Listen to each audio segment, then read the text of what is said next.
네, 반갑습니다. 2020 온리원 올인원 개념 완성 통합사회 강좌. 네, 저는 신준호입니다. 반갑습니다. 네, 이제 테마 8이고요. 교과서상으로는 4-2단원, 네, 헌법의 역할과 시민 참여 파트입니다. 이 강의가 이제 올라가는 게 오늘이 4월 달이 4월 지금 달력을 제가 잘 못 보고 있어요. 여기 있네. 오늘 4월 7일입니다. 4월 7일이니까 뭐 편집 선보가면 한 4월 8일, 9일. 그래서 내일이나 모레쯤에 올라갈 강의인데요. 통합사회 강의가 사실 좀 제가 작년에 찍었던 거에 비해서 양이 좀 이제 많아졌어요. 네, 그거는 굉장히 네, 많아졌어. 그러다 보니 또 자체 자료도 같이 또 진행하다 보니까 작년 같은 경우에는 자료가 없었거든요. 근데 올해부터는 이게 자료도 놓고 하다 보니까 시간이 꽤 걸렸어요. 네. 그러다 보니 네, 업로드하는 시간도 꽤 오래 걸리고 뭐 이것저것 하는 과정에서 네, 조금 네, 여차저차 일이 있었지만 그래도 우리 쭉 진행해 보도록 합시다. 이제 테마 4 테마 4래요. 테마 8, 즉 4단원까지는 우리 교재 형식이 이렇고요. 이런 형식이고 우리 이제 테마 네 9부터 그러니까 5단원부터는 교재 형식이 좀 바뀝니다. 더 이쁘게 나와요. 그리고 있던 내용과 없던 내용이 좀 많이 바뀌게 되거든요. 우리 통합사의 개념 코드부터 해서 심화 코드, 그 다음에 개념 노트 만들기, 자료 탐구 기출 연계, 그 다음에 네 내신 잡고 수능 잡는 기출로 터뜨리기 이렇게 딱 준비됐고 뒤에 보충 교환까지 이렇게 있었잖아요. 근데 이번에 새로 나올 이제 좀 5단원부터는 바뀌어서 개념 코드, 심화 코드가 합쳐지고 자료 파트를 뺐어요. 그리고 필기 노트, 빈칸 필기 노트라고 해서 빈칸을 한 번 더 채워 넣으면서 복습할 수 있도록 만들어 놓은 거. 그리고 이제 OX 문제풀이랑 우리가 지금 하는 것처럼 통문제풀이 이런 식으로 통문제풀이랑 OX 문제풀이 이렇게 넣어놨었거든요. 그래서 테마 9부터 5단원부터는 많이 바뀐 모습을 보실 수 있을 것 같습니다.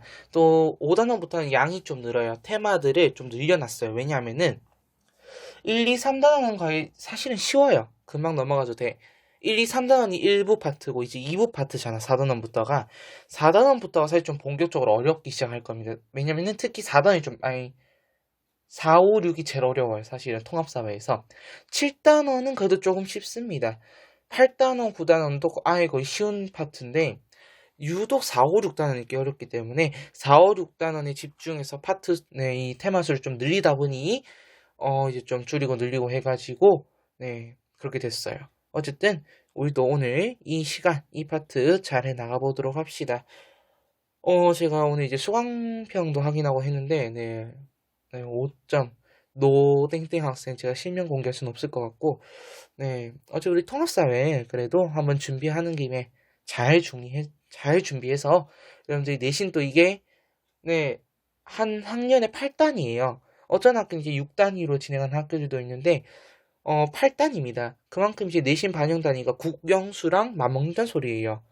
국영수랑 맞먹는 만큼 여러분들이 통합사회 물론 통합과학도 열심히 통합과학이 제일 어려워 사실은 통합과학도 잘 해야 되겠지만은 통합사회도 잘 해야 된다라는 거를 얘기하고 싶습니다. 제가 이제 또 통합사회만 준비하는 게 아니고 곧 있으면 이제 또 동아시아사 수특 분석 강의도 이제 준비를 해야 돼가지고 좀 바쁘네요 많이 이런 코로나 네 이 시국에 잘 해 나가보자고요. 자 그럼 본격적으로 오늘 내용 들어가 보도록 하겠습니다. 자 그러면요 기타 자료는 빠지고 자 첫 번째 헌법의 역할과 시민 참여라는 파트예요. 이 파트는 이제 여러분들 선배들이 배우는 정치화법이라는 과목과 굉장히 좀 유사합니다. 네, 정치와 법. 이게 몇 년 전까지만 해도 법과 정치였거든요. 근데 올해 이제 요번에 15개정으로 바뀌면서 네, 법과 정치에서 정치와 법으로 바뀌게 됩니다. 제가 지금 사실 오른손이 굉장히 떨려요. 타자를 너무 많이 쳐서 그런지 교재 작업한다고. 네, 진짜 테마 9까지 마무리를 했는데 손이 어들 떨려요, 지금. 그래서 필기하다 갑자기 탁 할 수도 있거든요. 네, 양해 부탁드립니다. 자, 시작할게요. 자, 먼저 개념 코드 1, 헌법의 역할입니다. 헌법의 역할. 자, 인권과 헌법의 관계. 자, 헌법은 국가의 최고 규범입니다. 그 주요 내용은 국민의 기본적인 권, 이거를 줄여서 뭐라 불러요? 기본권이라고 부르고, 자, 우리가 아는 기본권은 뭐뭐 있을까? 그렇지, 뭐, 자유권, 평등권, 참정권, 네, 사회권, 청구권, 이런 게 있어요. 그 관한 내용 아래 있어요. 아래 있으니까 좀 이따 볼 거니까 네, 막 성급해가지고 볼 필요 없고요. 천천히 나가면 됩니다. 네, 그래서 그 기본권에 대한 보장과 국가의 정치 조직 구성 및 정치 적용의 원칙이다. 우리나라 정치 구조, 대통령 아래 국무총리 있고 국무총리 안에 여러 개의 뭐가 있어요? 부가 있죠. 뭐 교육부, 행정안전부, 네, 과학기술정보통신부 등 여러 부가 있죠. 네, 산업통상자원부도 있겠고요. 그래서 그런 부들이 있다. 그 대표들이 장관이고 그 아래 차관, 그 밑에 여러 공무원들이 있다. 라는 정도 보시면 되겠습니다. 자, 그 다음 입헌주의는요. 헌법에 의한 통치를 얘기해요. 입헌주의. 네, 국민의 자유와 권리가 네, 국가 권력에 의해서 부당하게 침해당하지 않도록 국가 권력을 헌법에 구속하는 것을 얘기합니다. 네, 제가 방금 형광펜을 좀 꺼냈거든요. 밑부분을 이제 보기 위해서요. 자, 우리나라의 헌법이 보장하는 기본권입니다. 자, 인권에 대한 우리 헌법의 기본 입장, 즉 이거예요. 인간 존엄 및 행복 추구권을 명시하였다. 이게 중요한 겁니다. 우리 헌법에는 이거를 최고 으뜸을 하는 거야. 자, 그럼 헌법 제10조 읽어볼게. 자, 모든 국민은 인간으로서 존엄과 같이. 자, 인간으로서 존엄과 같이 형광펜 밑줄 하고 여기다가 인간 존엄성을 명시했다. 인간 존엄성 명시. 자, 그다음 오른쪽 행복 추구권. 자, 행복을 추구할 권리.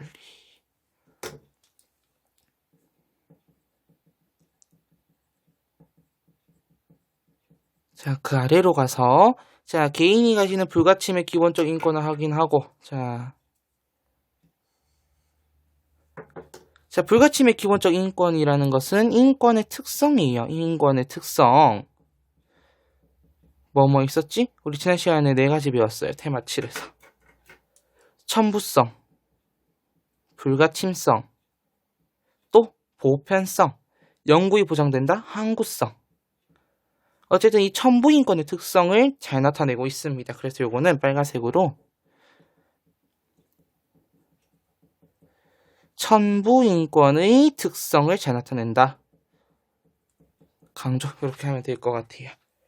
자, 그럼 이제 우리나라의 헌법상 기본권에 대해서 좀 보도록 합시다. 자, 자유권부터 갈게요. 자, 자평참사청. 네, 이렇게 5가지 권리가 있고요.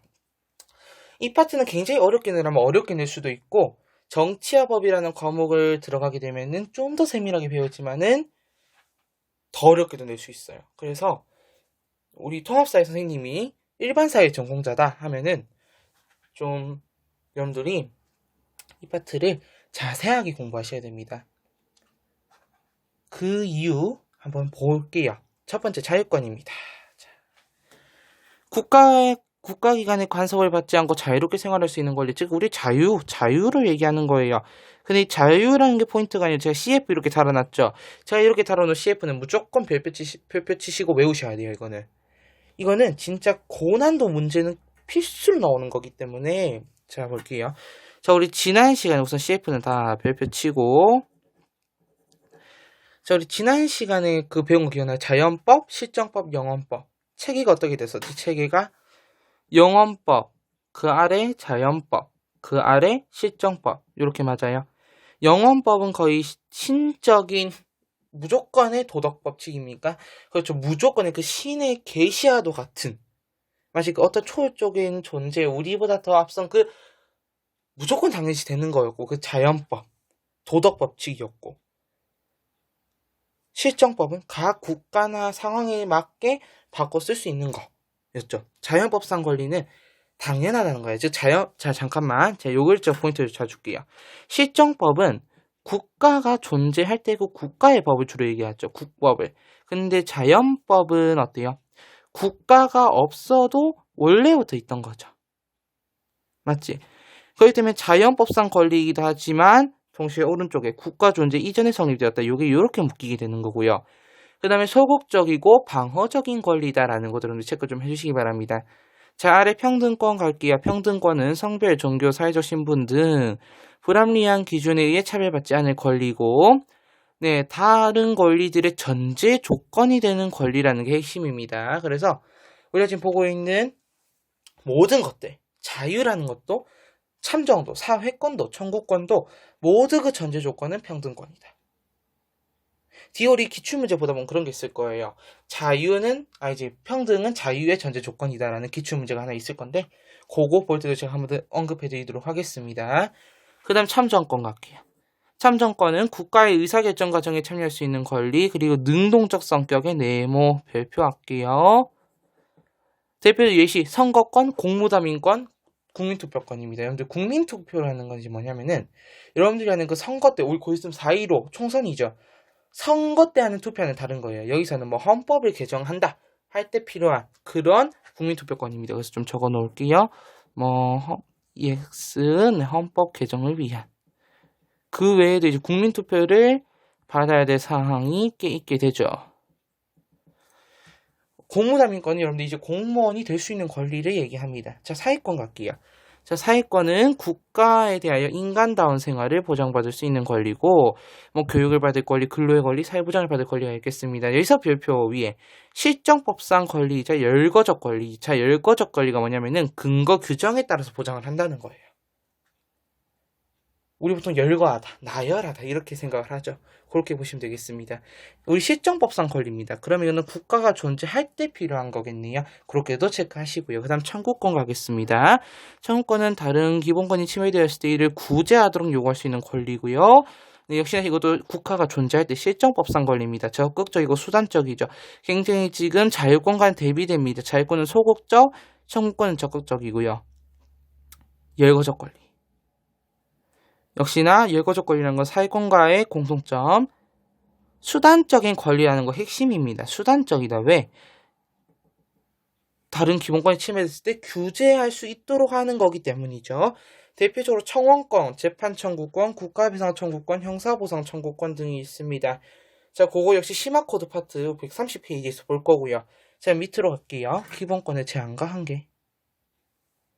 자, 여기서 제가 핵심적인 건 현관펜 좀 칠할게요. 자, 헌법 제37조 2. 국민의 모든 자유와 권리는 국가안전보장. 여기서부터 갑니다. 자, 국가안전보장, 질서유지, 공공복리를 위하여 필요한 경우에 법률로서 제한할 수 있다. 제한하는 경우에도 자유와 권리의 본질적 내용을 침해할 수 없다가 핵심입니다. 자, 그럼 뒤로 가서 제가 이제 그 내용에 관해서 설명 좀 하도록 할게요. 위로. 기본권의 제한과 한계. 제가 지금 요즘 핵심, 최신 트렌드를 가지고 들고 왔거든요. 예시를. 자, 잠깐만요. 그냥 이면지를 좀 꺼내고, 여러분들이 설명할 게 있으면 좀 설명하기 위해 이면지를 좀 꺼냈습니다. 자, 기본권의 제한과 한계. 즉, 공공복리, 질서유지, 국가안전보장을 위해서는 기본권을 제한할 수는 있다. 자, 이러한 상황들을 위해서 기본권 제한은 가능하다. 자, 잠깐 여기서 문제. 기본권 제한은 무조건 안 된다. X. 할 수 있어요. 단 이런 경우에서야 할 수 있는 거야. 제한 시에도 본질적인 기본권의 내용을 제한할 수 없습니다. 이게 핵심인 거예요. 자, 예를 들어 코로나19로 인한 전염병 확산, 국민의 자유권을 침해하지만 방역을 위해 국민의 이동을 제한할 수 있다. 요즘 한참 사회적 거리두기 하죠. 그래도 우리나라는 비교적으로 제한이 좀 괜찮은 편이야. 필리핀에 여러분들 두테르테 대통령 아닙니까? 필리핀에 가면요, 집 밖으로 나오면 바로 총살입니다. 근데 워낙 그 대통령은 사실 워낙 유명해요. 살짝 민주주의 같지 않아요. 우리가 아는 데모크라시 이런 느낌이 안 나고 독재 같아 살짝. 이건 내 개인적인 의견입니다. 네, 또 설마 아니겠죠?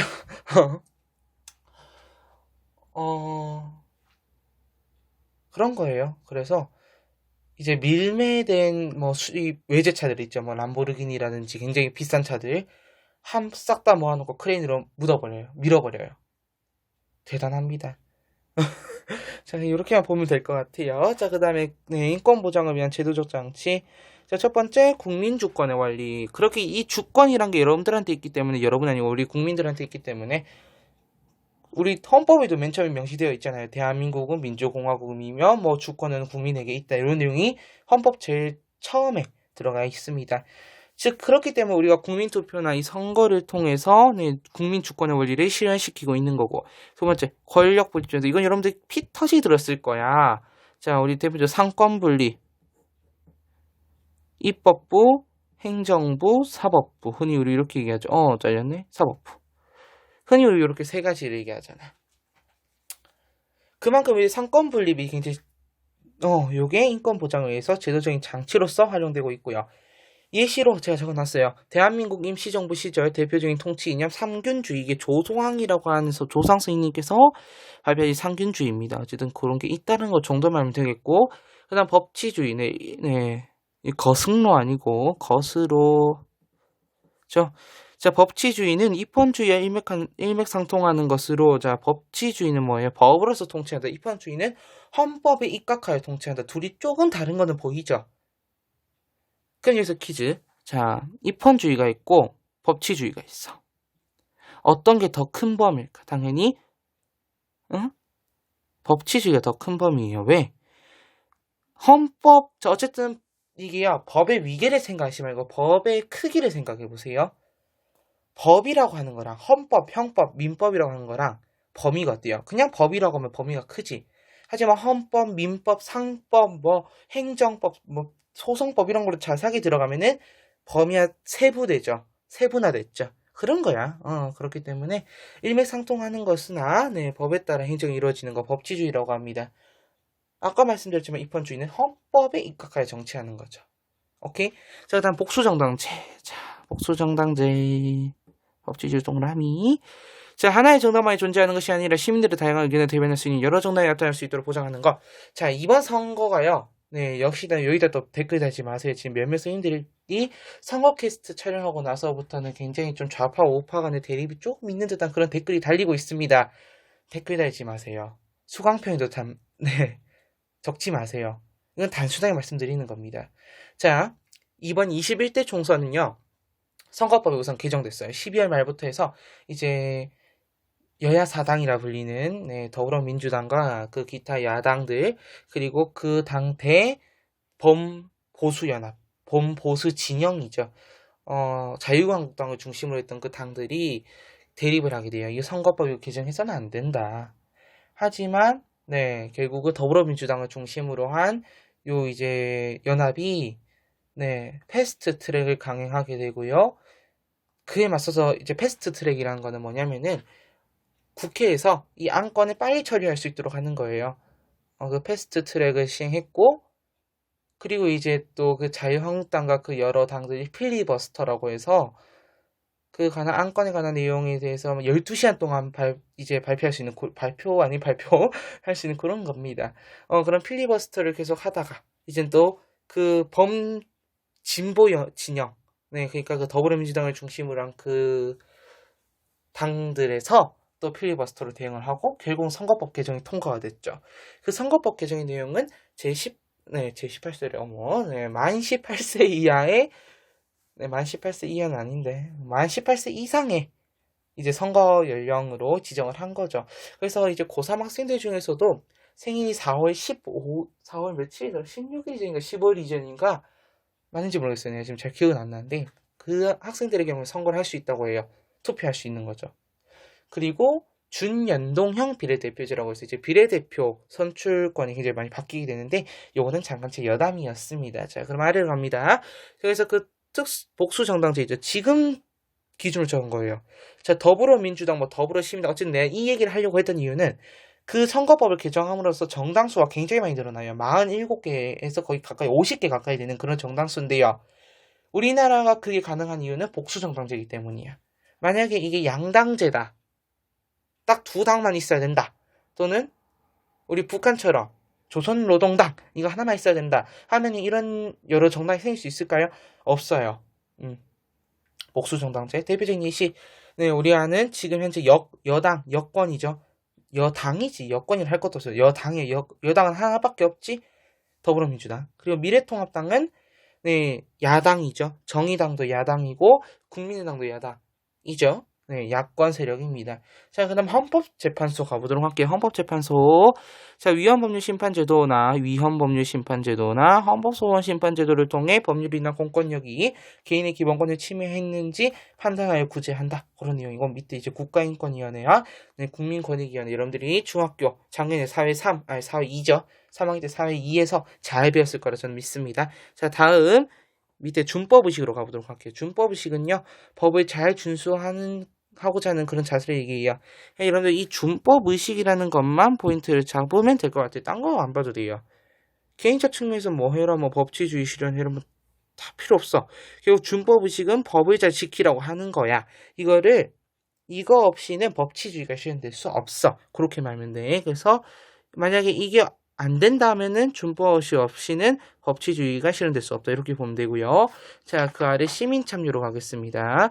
자, 의미 공동체 의사결정에 직간접적으로 시민들이 참여한 것을 의미한다. 필요성 시민 참여가 없다면 국가 권력에 의해 시민의 인권이 침해되는 법이나 정책이 나타나기 쉽다. 즉 인권을 보장받기 위해서는 시민들이 참여해야 된다는 소리죠. 네, 그래서 그 관한 내용 봅시다. 네, 시민 참여 방법, 합법적 방법, 선거. 요번에 선거 굉장히 좀 재밌죠? 네, 굉장히 좀 흥미로운 선거입니다. 국민투표. 아까 얘기했던 헌법 개정과 같은 그런 시에 하는 투표를 국민투표로 얘기하고요. 민원 제기, 청원운동. 우리 그 청와대 국민청원 사이트 있죠? 청원운동. 집회. 뭐 광화문에 가도 막 많고 세미산 또 말이 왜 꼬이기 시작했지?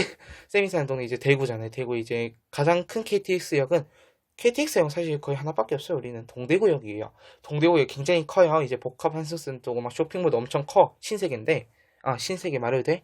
뉴월드라고 할게요. 뉴월드가 있는데 거기 이제 동대구역 앞에 광장이 나오면 거기 광장이 이제 나오면은 고가도로로 해가지고 거기 버스 정장이 앞에 있게 돼요. 택시 승강장하고 그 앞에 광장이 굉장히 크단 말이야.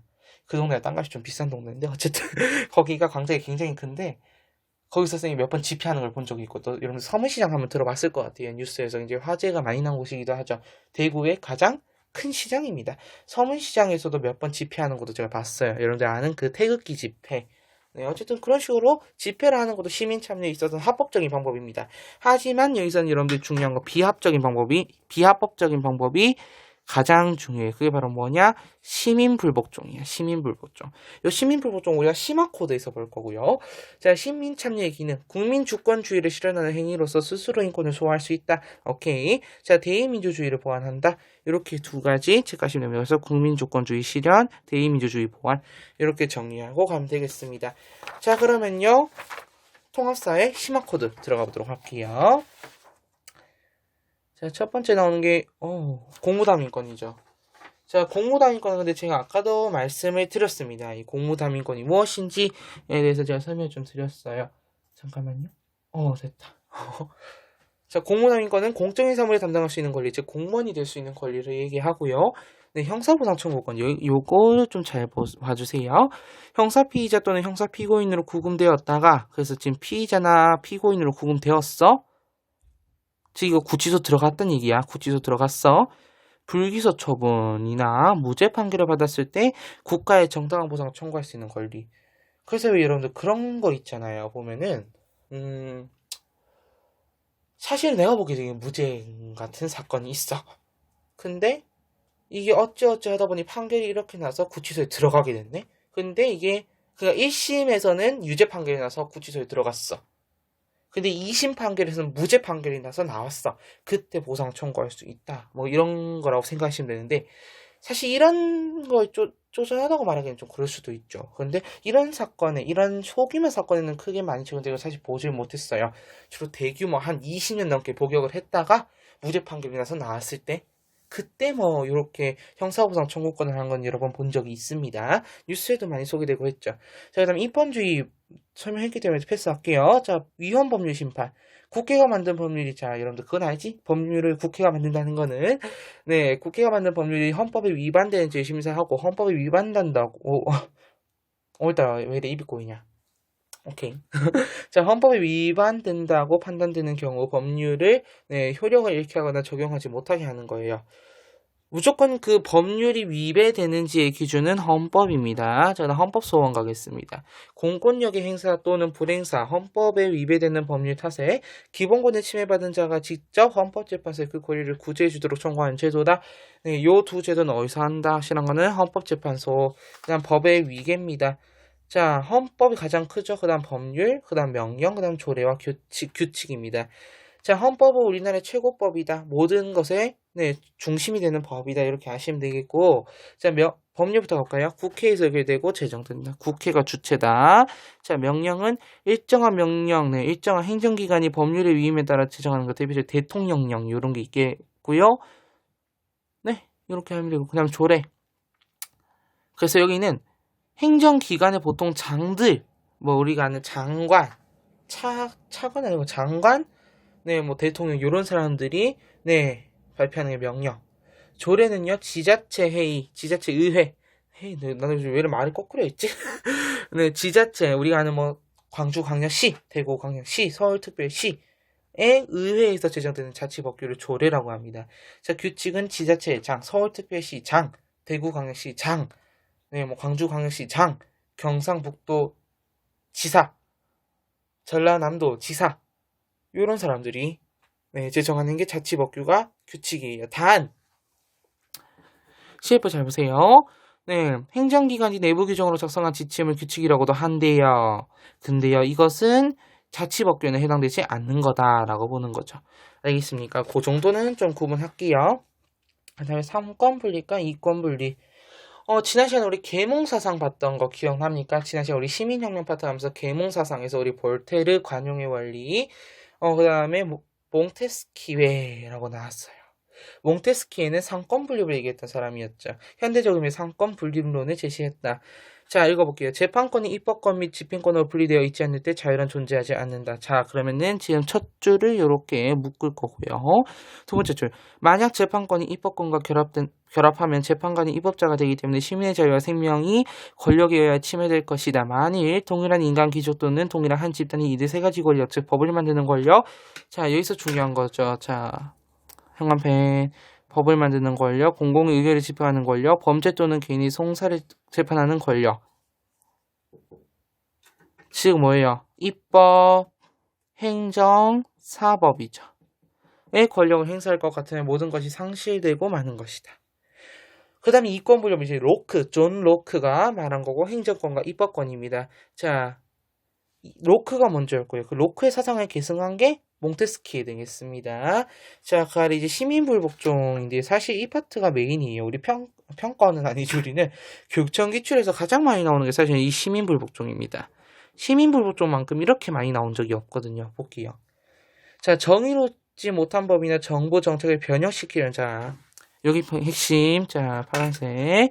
자, 정의롭지 못한 법이나 정부 정책을 변형시키려는 목적. 이게 핵심이고, 이거는 합법적인 행위가 아닙니다. 위법 행위입니다. 이 포인트입니다.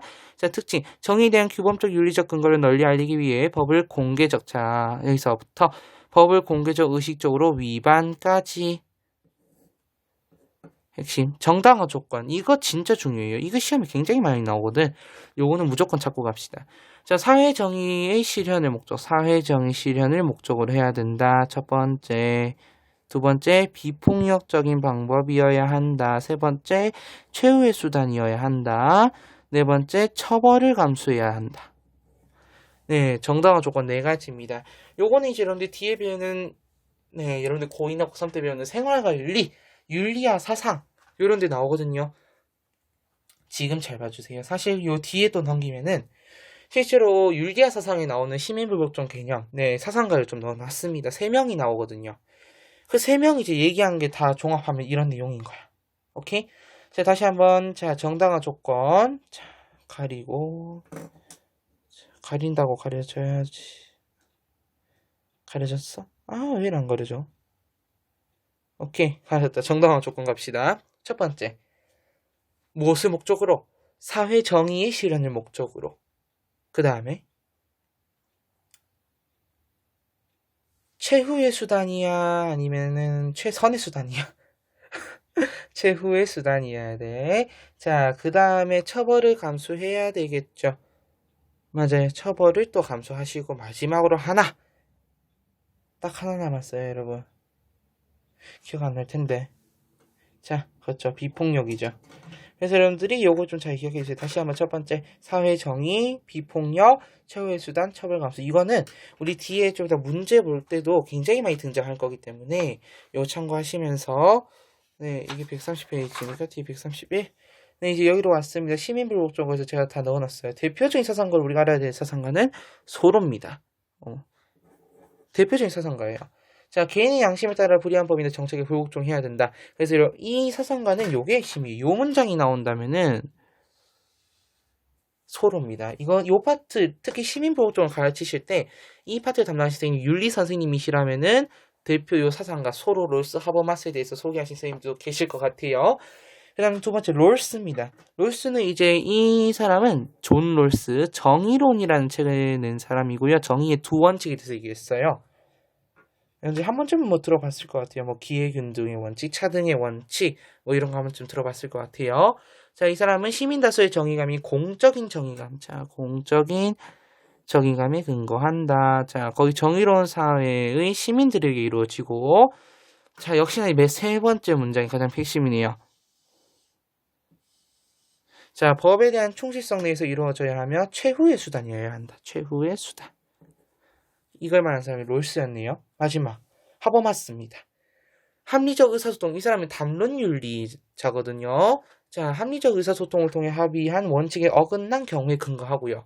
건전한 법치국가에서 행해져야 되며 헌법을 정당화하는 원칙에 근거하여 이루어져야 된다. 마지막 문장이 또 중요하네요.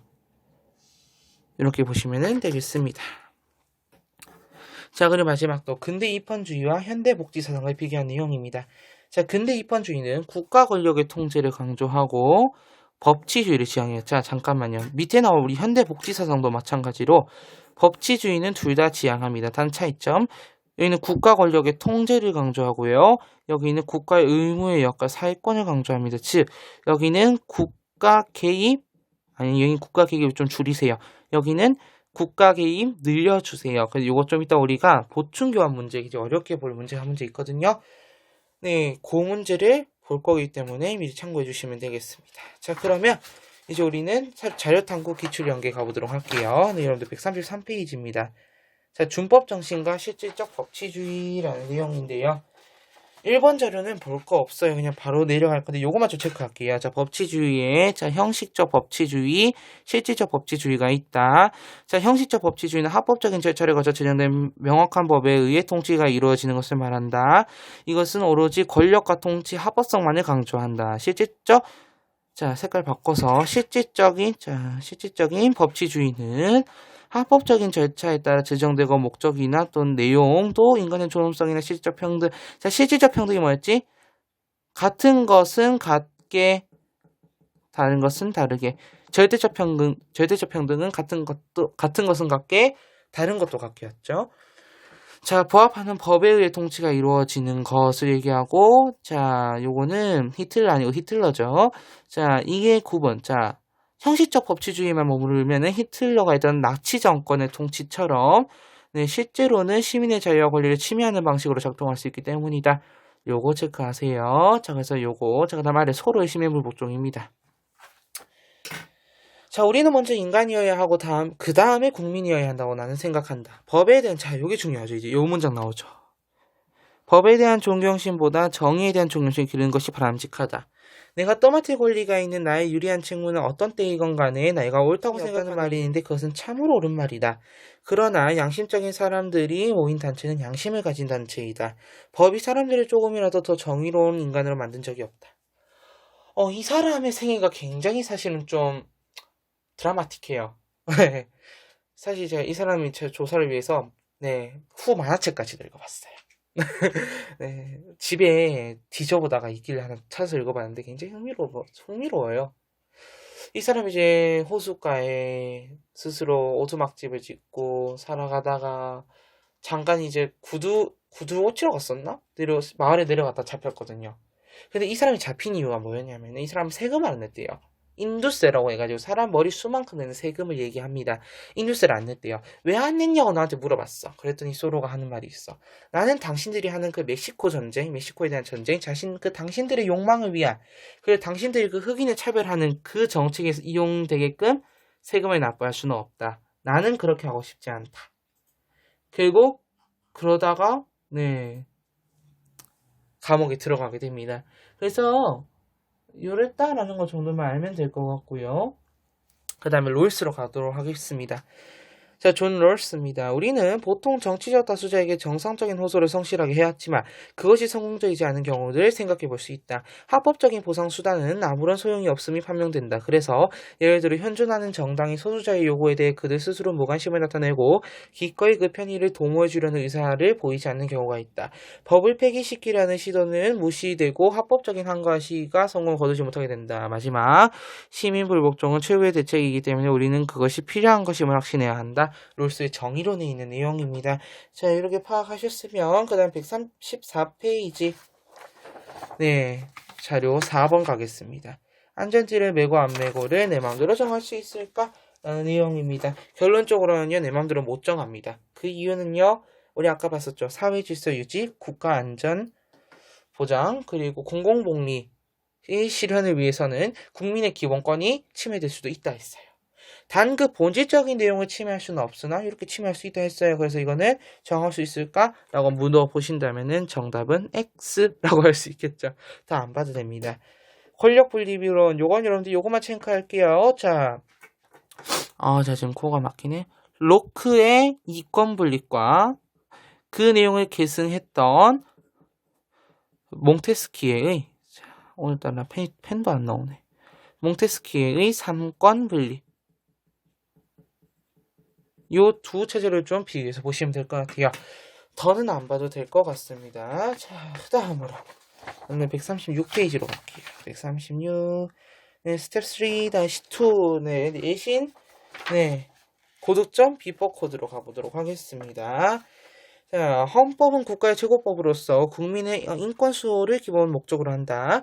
자, 인권 보장을 위한 각종 제도적 장치의 토대가 됩니다. 자, 입헌주의란 국가의 통치 자유 및 공동체 생활이 헌법에 따라 이루어져야 한다는 정치 원리로서 근본적으로 기본적 인권을 보장하기 위해 존재하는 것이다. 라고 되어 있습니다. 자, 이제 들어가 보도록 할게요. 1번. 자, 헌법에는 국가의 통치 조직과 그 관계에 대해서도 규정하고 있지만 헌법의 주요 목적은 국민의 무엇입니까? 자유와 그 다음에 권리 보장이다. 따라서 헌법에 따라 국가가 운영되도록 하는 것은 되도록 하는 무엇은 인권 보장에 기한다. 뭐예요? 입헌주의죠. 헌법에 입각하여 다스리는 정치 원리 입헌주의. 자, 아래 인권 보장을 위한 제도적 장치, 국민주권의 원리, 권력분립제도, 법치주의, 민주적 선거제도, 복수정당제, 기본권 구제를 위한 기타 제도 되겠습니다. 자, 권력분립제도는 무엇과 무엇의 원리, 좀 올려야 되겠네. 네, 견제와 균형의 원리에 따라 국민의 인권이 침해될 여지를 최소한으로 줄이기 위한 장치이다.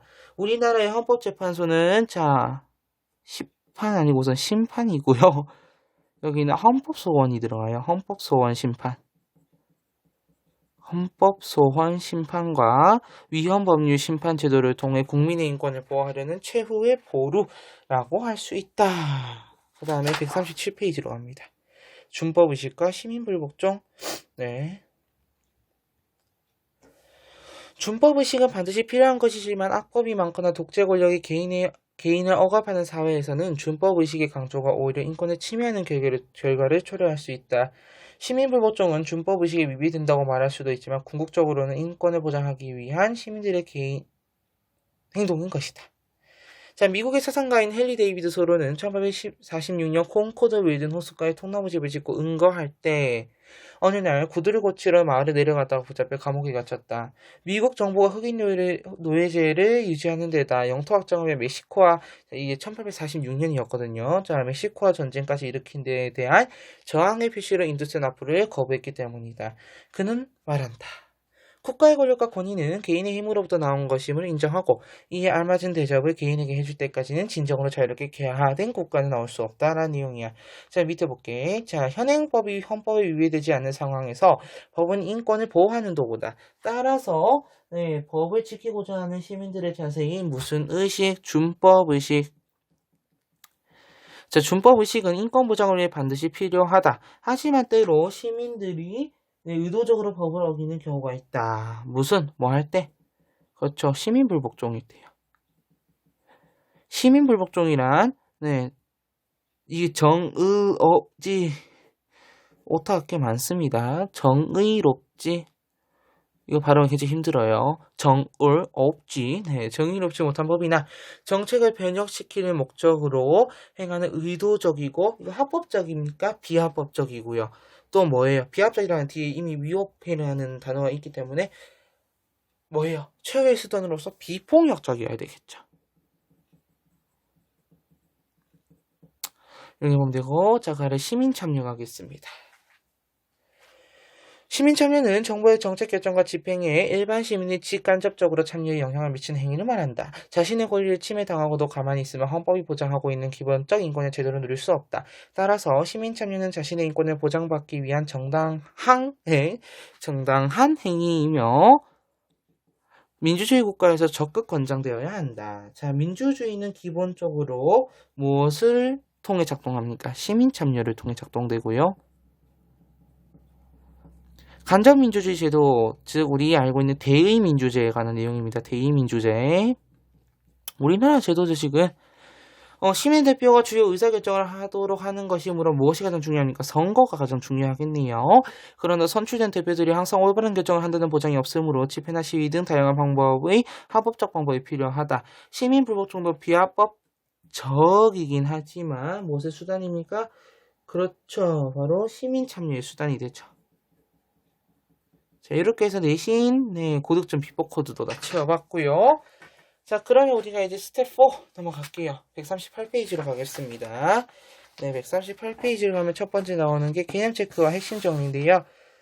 요 파트는 그냥 간단하게 여러분들이 한번 읽어보시면 될 것 같은데 몇 개 안 되니까 바로 볼게요. 자, 국가의 통치자금 및 공동체 생활이 헌법에 따라 이루어진다면 이거는 법치주의일까 입헌주의일까? 그렇지, 입헌주의. 전 초성 맞춰 넣을게요. 2번, 우리 헌법은 국회가 무엇을 정부가 행정권을, 자, 국회가 입법권을, 다 채워버렸네. 정부와 행정권을 법원이 사법권에 각각 담당하도록 하는 권력 분립 제도를 명문화함으로써 국민의 기본적인 인권이 국가 권력의 남용에 의해 침해되는 경우를 최소화하고자 하였다. 3. 자, 우리나라 헌법은 인간의 존엄과 가치 및 행복 추구권을 바탕으로 평등권, 자유권, 딱 기억나야 될 것 같은데 참정권, 그 다음에 사회권, 그 다음에 청구권, 세 가지 권리 들어가겠네요. 4번. 무엇은 주권이 국민에게 있다는 원리로, 자, 이름 알아야 되겠지. 자, 좀 뒤에 쭉 가보자. 국민투표를 통한 헌법 개정, 선거에 의해 대통령과 국회의원 선출 등으로 실현된다.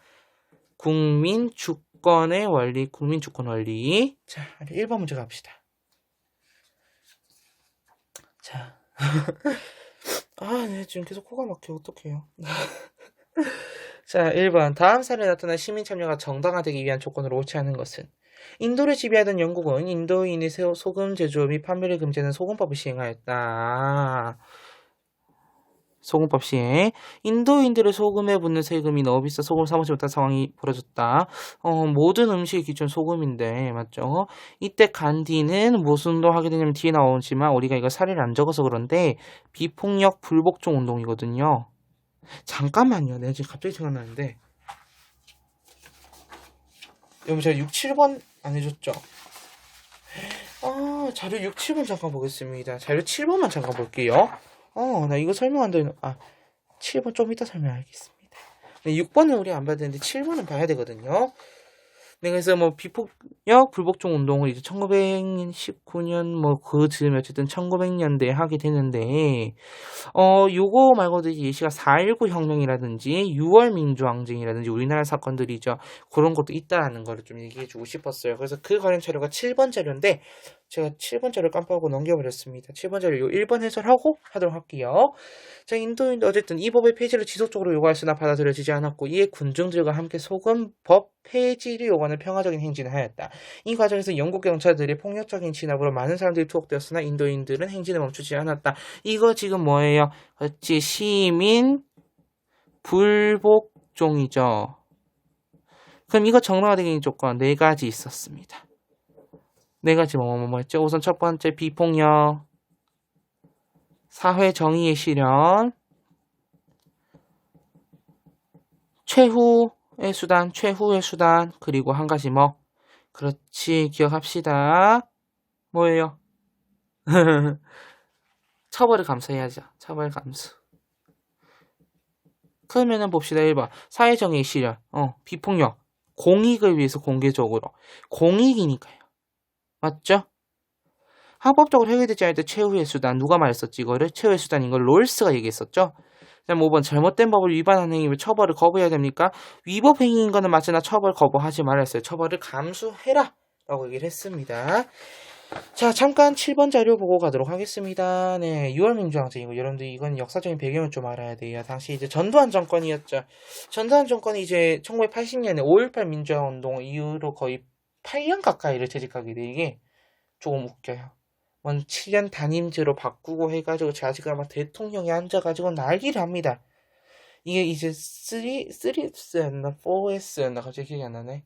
어쨌든 S와 관련 정책이 있어요. 이게 지금 기억나는지 안 나는지 나는 모르겠는데 스포츠랑 그 다음에 하나가 S가 컬러였나? 컬러 맞을 거예요. 제가 알기로는 이게 3S인데 이게 정확히 아직 기억 안 나. 그리고 하나가 네, 여러분들 아는 그 유흥가 여러분들이 아는 거. 네, 더 이상 제가 설명 안 해도 알겠죠? 그래서 그게 이제 3S라고 해가지고 막 있었거든요. 이때 컬러 TV하고 스포츠를 확 부으시 야구 프로야구가 이때 시작되거든요. 이때 이 정권 때 사실은 굉장히 많은 또 이런 게 있었죠. 뭐 삼천교육대. 네, 그것을 뭐 고문을 당하기도 하고 여러분들 이제 이 유럽 민주화쟁이 있기까지는 꽤 많은 시간이 사실 있었습니다. 이해 1월에 박종철 고문치사 사건이 일어나면서 본격적으로 드러나게 돼요. 영화 1987을 보면 좀 더 이해가 잘 될 것 같은데 이 박종철이라는 분이 서울대생이셨어요. 시위를 하는 도중에 이제 잡힌 거예요. 고문을 당해 남산에서. 근데 이 당시 전두환 때 수뇌부들이 말하는 게 턱 치고 쓰러졌대요. 이 말도 안 되는 내용이거든요, 사실은. 근데 턱 치고 쓰러졌대요. 나는 믿을 수는 없겠지만은 그대들은 믿으래. 화가 나지. 그래서 본격적으로 시위에 막 불꽃이 일어납니다. 그런 와중에 이제 전두환이 뭐라 하냐? 4.13 호원 조치. 여러분들 이제 한국사 시간에 다 배울 거예요. 여러분 이제 개정 한국사. 이 4.13 호원 조치가 뭐냐면은 4월 13일 날 호원 조치를 발표해. 이 호원 조치가 뭐냐? 난 법을 유지하겠다 이거야. 7년 단임제 유지할 거야. 너네 뭐라 하지 마. 대통령 직선제 아니야. 대통령 간선제 유지할 거야. 빡치죠.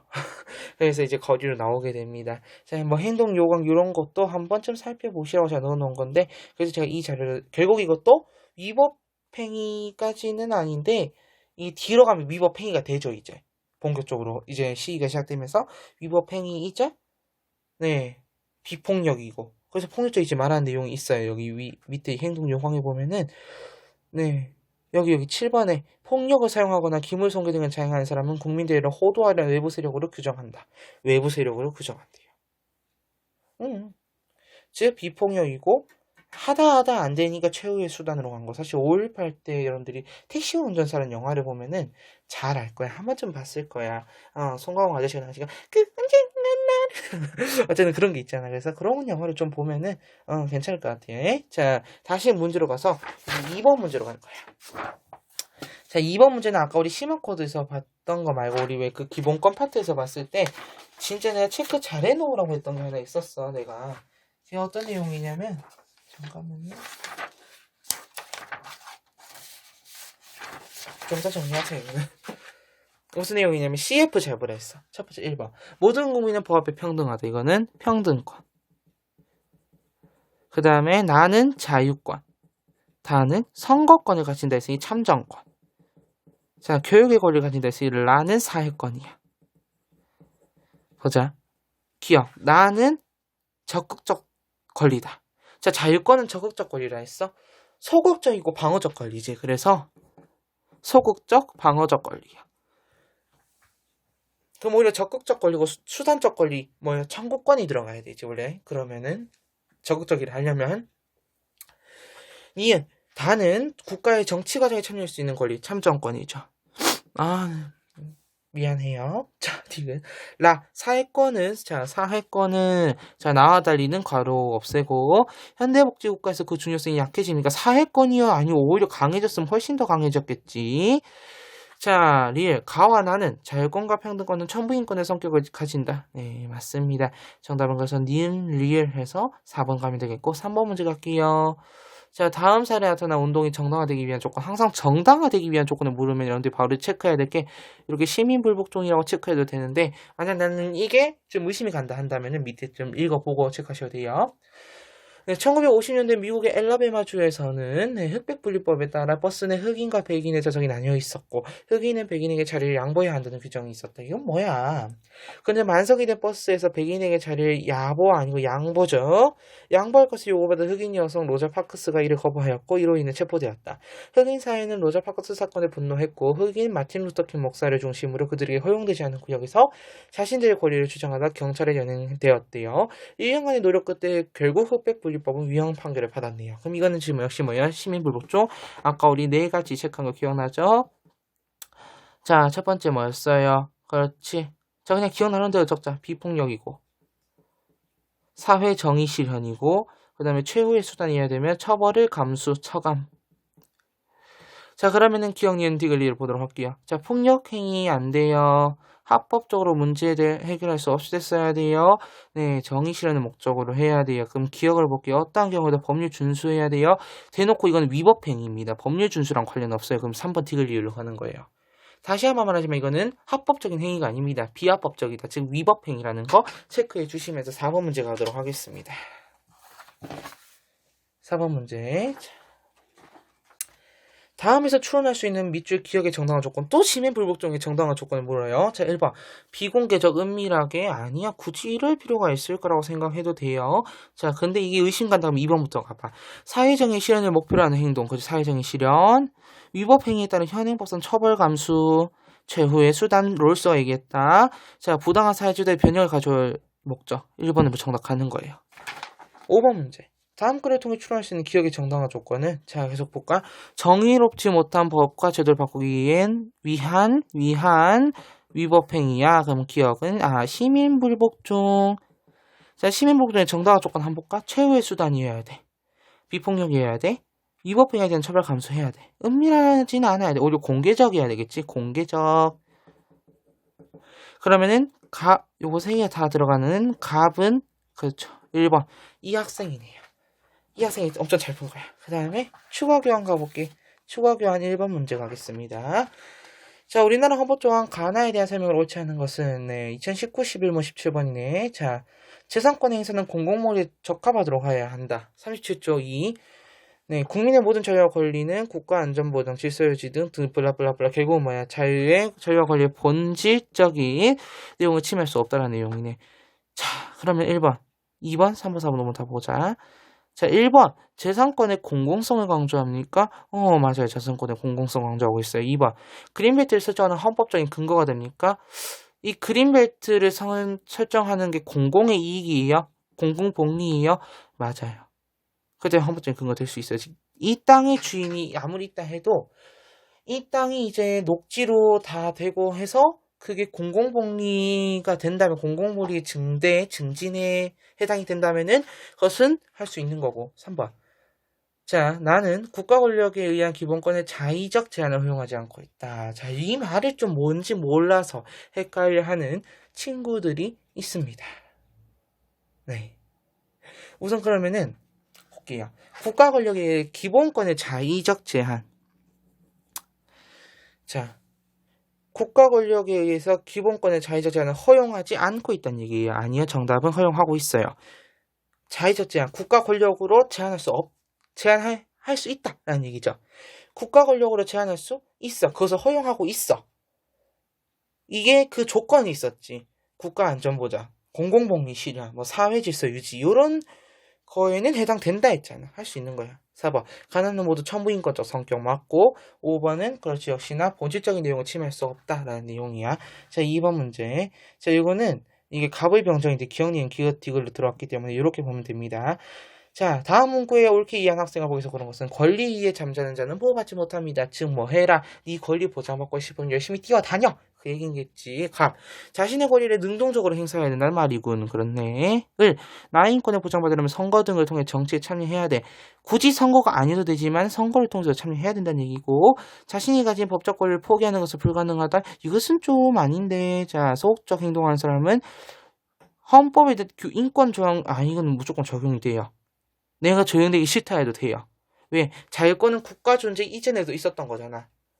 뭐였지? 자연법상 권리였지. 우리가 하는 청구권이나 사회권 같은 실정법상 권리도 사실은 이게 포기가 안 되고 적용이 다 됩니다. 그건 좀 아셔야 될 것 같아요. 그래서 정답은 1번으로 갑니다. 뒤에 3번 문제 가도록 하겠습니다. 자, A, B국에 대한 설명으로 옳은 거. 자, 갈게요. A국. 하나의 정당. 여기는 하나의 정당만 있네요. 복수정당제가 아니네. 당의 노선과 대립되는 견해 표명은 허용하지 않지만, 자, 당 자체 내에서의 정책에 관한 논쟁은 허용된다. 자, B국. 2개 이상의 정당. 여기는 복수정당제네. 여기는 단당제. 단당. 어느 쪽은 복수정당제? 정권의 획득 목표를 경쟁하며 다수 정당의 분립으로 의회 내 과반수 의석을 차지한 정당이 없을 수도 있다. 너무 이렇게 쪼개다 보니까 그럴 수 있다라는 얘기야. 옳은 거 골라볼게요. 1번. A국은 입헌주의를 채택하고 있어요. 그렇기 때문에 정당이 존재하겠죠. 2번. 법치주의 위배되어? 아니요. 복수정당도 있을 수 있다 했잖아요. 자, 3번. A국보다 B국이 A국보다 지우고 B국이 인권보장에 유리한 정당 제도를 가지고 있어요. 맞아요. 왜요? 단당제보다는 복수정당제가 더 유리한 제도를 했거든요. 3번. 자, 4번. B국에 비해 A국은 강력한 정책 집행이 어렵다. 오히려 쉬워요. 왜? 당이 하나밖에 없잖아요. 5번. B국보다 A국이 국민주권의 원리를 실현하기엔 유리해요? 불리해요. 왜요? 국민주권의 원리를 실현하려면은 투표나 선거를 국민투표나 또는 선거를 해야 되는데 이 선거를 할 때 당 하나밖에 없잖아요. 그럼 이건 내가 선거 하나만 하지 뭐. 당 하나인데. 맞지? 4번 문제 갈게요. 표현 내용에 대한 설명 옳은 거. 이게 굉장히 어려운 문제예요. 잘 보셔야 돼요. 자, A와 B는 각각 근대 입헌주의 헌법, 현대 복지국가 헌법 중 하나다. 그래서 제가 아까 심화 코드를 봤던 내용 그 이유입니다. 힘들죠. 자, A. 근대 입헌주의 헌법과, B. 뭔지는 모르겠지만 볼게요. 자, 국가 권력의 통제를 강조한다. 이거는 뭐였지? 여러분들 잘 기억해 볼래요? 그렇죠. 이 말은 즉, 국가 개입을 축소하라는 얘기죠. 그럼 이거는 근대 입헌주의 헌법이 되겠네. 그 다음에 얘는 국가의 의무와 역할, 즉 사회권을 강조했죠. 사회권을 강조했단 말은 국가 개입을 늘려달라 이런 얘기를 하는 거네. 그럼 이거는 현대복지국가 헌법이네. 둘의 공통점은 둘 다 법치주의를 강조한다는 얘기야. 자, 그럼 가볼게. 1번. 기억에는 복지국가 사상, 니은에는 개인주의 사상이 포함된다. 사상적인 배경이에요. 맞아요. 맞아? 복지국가 사상이 여기 들어가려면은 국가 개입에 축소를 하면 복지국가는 국가의 의무와 역할을 강조해야지 할 수 있는 거야. 안 맞아. 디귿. 자, 여기에 들어갈 법치주의, 지향법치주의, 둘 다 법치주의 강조. 자, 미음에는 20세기 초반 독일 바이마르 헌법, 여기는 미국 헌법 반대가 돼야 되겠지. 시기적으로. 요게 여기로, 여기로 이렇게 가야 된다. 자, 4번. B는 A와 달리 사회권은 주요 기본권을 보장하고 있다. A 지우고 B. 현대복지국가 헌법은 사회권의 주요 기본권을 보장, 그렇죠. 정답 4번. A와 달리 A 지우고 B는 권력 분립 부정하고 정보 효율성 중시합니까?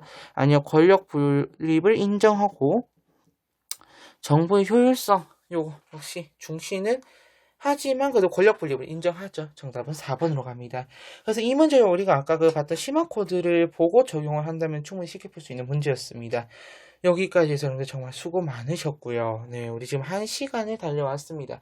우리 다음 강, 지금 우리 6강입니다. 7강부터는 3주차 들어가죠? 맞니? 3주차 들어가자. 3주차 때부터는 본격적으로 여러분들 열심히 더 달리셔야 될 것 같아요. 굉장히 어려운 파트이기 때문에 또 경제고 제가 또 교재 디자인도 귀염뽀짝하게 여러분들 더 이해 쉬우라고 했으니까 다음 강 7강부터 만나 뵙도록 하겠습니다. 여러분 정말 수고 많으셨고요. 다음 강에서 만나 뵙도록 할게요.